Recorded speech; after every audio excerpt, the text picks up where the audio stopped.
తెలంగాణ ప్రభుత్వంలో సలహాదారుల మధ్య ఇప్పుడు అసంతృప్తి చిచ్చురేపుతోంది. ఒకే స్థాయి బాధ్యతలు అంటున్న జీతభత్యాలు ప్రోటోకాల్లో మాత్రం తేడాలు ఎందుకు అన్న ప్రశ్న గట్టిగా వినిపిస్తోంది. క్యాబినెట్ హోదా ఇచ్చినా సరే గౌరవం, వసతులు, వేతనాల్లో సమానత్వం లేకపోవడం ఇప్పుడు పెద్ద చర్చగా మారింది. మేమంతా ఒకే స్థాయి అయితే ఎందుకు వ్యత్యాసమని కొందరు సలహాదారులు అసహనం వ్యక్తం చేస్తున్నారట. ప్రభుత్వ వర్గాల్లోనూ ఈ అంశం హాట్ టాపిక్గా మారింది. ప్రోటోకాల్ అమలులో అసమానతలు ఉన్నాయా లేక నియమాల పరిమితుల అన్నది ఇప్పుడు కీలక ప్రశ్నగా నిలుస్తోంది. ఇక ఈ అసంతృప్తి కొనసాగితే ప్రభుత్వంలో అంతర్గత సమతుల్యతపైన ప్రభావం పడే అవకాశం ఉందా అన్న చర్చ కూడా వేడెక్కుతోంది. మొత్తానికి క్యాబినెట్ హోదా ఇచ్చిన గౌరవంలో తేడా ఎందుకు అన్న ప్రశ్న ఇప్పుడు రాజకీయ వర్గాల్లో దుమారం రేపుతోంది.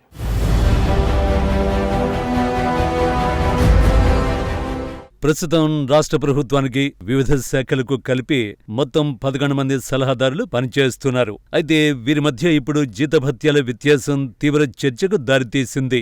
ఒకే హోదాలో ఉన్న ఒక్కొక్కరికి ఒక్కో రకమైన జీతం ఇవ్వడం ఏంటని తక్కువ జీతం పొందుతున్న సలహాదారులు అసంతృప్తి వ్యక్తం చేస్తున్నారు. మేమంతా సలహాదారులమే కదా, మరి కొందరికి ఎక్కువ ఇంకొందరికి తక్కువ జీతం ఎందుకు అన్న ప్రశ్న ఇప్పుడు అంతర్గతంగా గట్టిగానే వినిపిస్తోంది. ఇంకా ప్రోటోకాల్ విషయమైతే మరింత అసంతృప్తి రేపుతోంది. మంత్రులతో సమానంగా కొందరికి ఏర్పాట్లు చేస్తుంటే తమకు మాత్రం తూతూ మంత్రంగా ప్రోటోకాల్ అమలు చేస్తున్నారని కొందరు సలహాదారులు ఆవేదన వ్యక్తం చేస్తున్నట్టు సమాచారం. ఈ నేపథ్యంలో అందరు సలహాదారులకు ఒకే రకమైన జీతభత్యాలు, ఒకే స్థాయి ప్రోటోకాల్ కల్పించాలంటూ వారు సన్నిహిత మంత్రుల వద్ద తమ డిమాండ్ ఉంచినట్లు తెలుస్తోంది. ఇప్పుడు ఈ అంశం ప్రభుత్వ వర్గాల్లో చర్చనీయాంశంగా మారింది.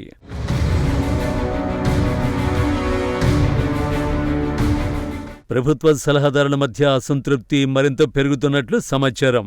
అందరినీ ఒకే స్థాయిలో చూడకుండా కొందరికి ప్రయారిటీ ఇస్తూ మిగతా వారిని పక్కన పెడుతున్నారన్న ఆరోపణలు వినిపిస్తున్నాయి. పార్టీ అధికారంలోకి రావడానికి తాము కష్టపడ్డామని, అయినా సరైన గుర్తింపు ఇవ్వడం లేదని తక్కువ జీతభత్యాలు పొందుతున్న కొందరు సలహాదారులు ఆవేదన వ్యక్తం చేస్తున్నట్లు తెలుస్తోంది.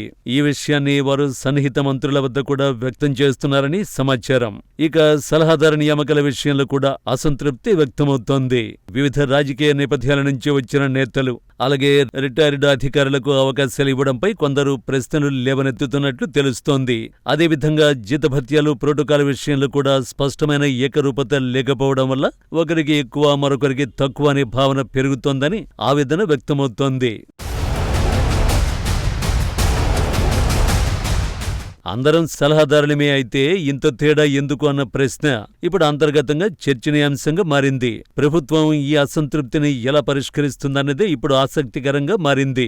రాష్ట్ర ప్రభుత్వంలో ఇద్దరు సలహాదారులకు మాత్రమే ప్రత్యేకంగా కేబినెట్ హోదా కల్పించడంపై ఇప్పుడు చర్చ మరింత వేడెక్కుతోంది. పబ్లిక్ అఫైర్స్ సలహాదారుగా ఉన్న కె కేశవరావు, అలాగే ఫ్లాగ్షిప్ వెల్ఫేర్ పథకాల అమలు బాధ్యతలు చూస్తున్న పి సుదర్శన్ రెడ్డికి మాత్రమే కేబినెట్ ర్యాంక్ రాజకీయ వర్గాల్లో ఆసక్తికరంగా మారింది. ఈ హోదాతో వీరికి మంత్రులతో సమానమైన జీతభత్యాలు, ప్రోటోకాల్ సౌకర్యాలు లభించనున్నాయి. అంతేకాదు వీరి శాఖలకు సంబంధించిన అంశాలపై సీఎం నిర్వహించే సమీక్షలకు, కేబినెట్ సమావేశాలకు కూడా ఆహ్వానం లభించనున్నట్లు సమాచారం. ఈ ప్రత్యేక ప్రాధాన్యత వెనుక రాజకీయ కారణాలు ఉన్నాయన్న చర్చ జరుగుతోంది.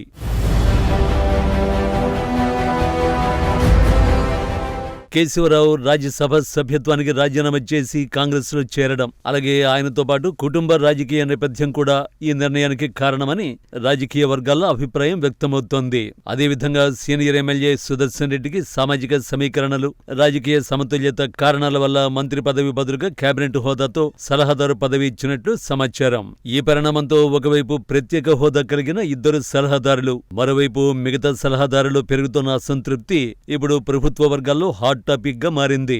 బీఆర్ఎస్ ప్రభుత్వ హయాంలో సలహాదారుల నియామకాలను అప్పట్లో తీవ్రంగా తప్పుపట్టిన కాంగ్రెస్ పార్టీ ఇప్పుడు అదే తరహా విధానాన్ని అనుసరిస్తోందన్న విమర్శలు రాజకీయ వర్గాల్లో వినిపిస్తున్నాయి. అవసరం ఉన్నా లేకపోయినా వివిధ శాఖలకు దఫాదఫాలుగా సలహాదారుల్ని నియమిస్తున్నారని ప్రతిపక్షాలు ఆరోపిస్తున్నాయి. ఈ నియామకాలపై ఇప్పటికే చర్చ మరింత ముదురుతోంది.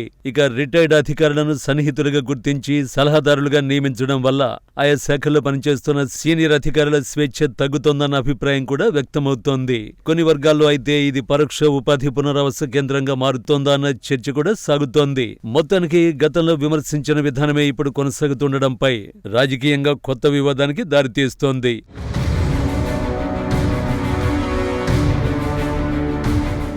మొత్తానికి కేబినెట్ హోదా అందరికీ ఒక్కటి అంటున్న ప్రభుత్వం అదే హోదాలో జీతాలు, సౌకర్యాలు, ప్రోటోకాల్ తేడాలు ఎందుకన్న ప్రశ్న ఇప్పుడు గట్టిగానే వినిపిస్తోంది.